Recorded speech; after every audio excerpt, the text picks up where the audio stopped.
यहाँ देखिए लिखा हुआ है दिए गए शब्दों के शुद्ध रूप लिखिए। शुद्ध रूप क्या होते हैं? करेक्ट शब्द हमें लिखने हैं।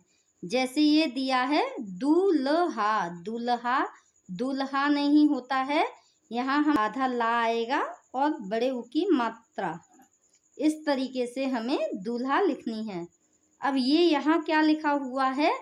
गिदड़, गिदड़ नहीं होता है, होता है गीधड़, गीदड़,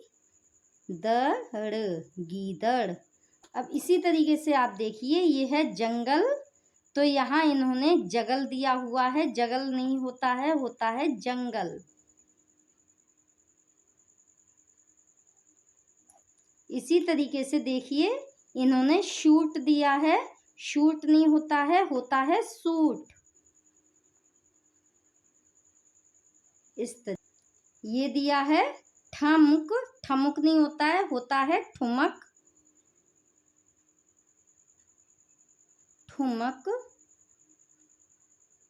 ये है पपीहा, पपीहा नहीं होता है, पपीहा होता है, पपीहा, बड़ी की मात्रा आएगी।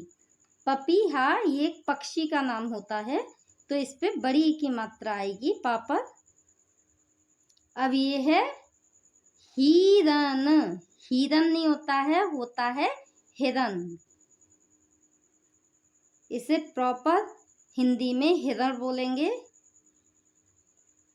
अब ये है मस्ती, मस्ती ये इन्होंने गलत लिखा है, मस्ती ऐसे लिखेंगे, मस्ती, इस तरीके से।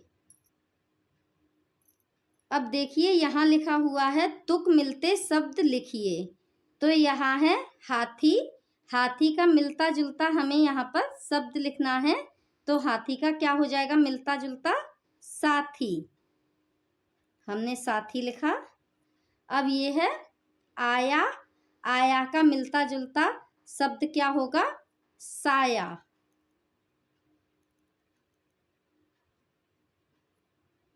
ये है बोले, बोले का मिलता जुलता शब्द क्या हो जाएगा?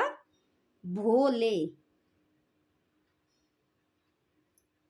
इसी तरीके से देखिए ये है आई, तो आप मिलता जुलता शब्द यहाँ नाई भी लिख सकते हैं, ताई भी लिख सकते हैं।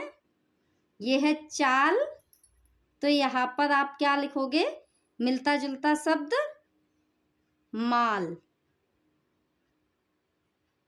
ये है भालू, तो मिलता जुलता शब्द, तुक मिलते शब्द को ही मिलते जुलते शब्द बोलते हैं। भालू का क्या हो जाएगा?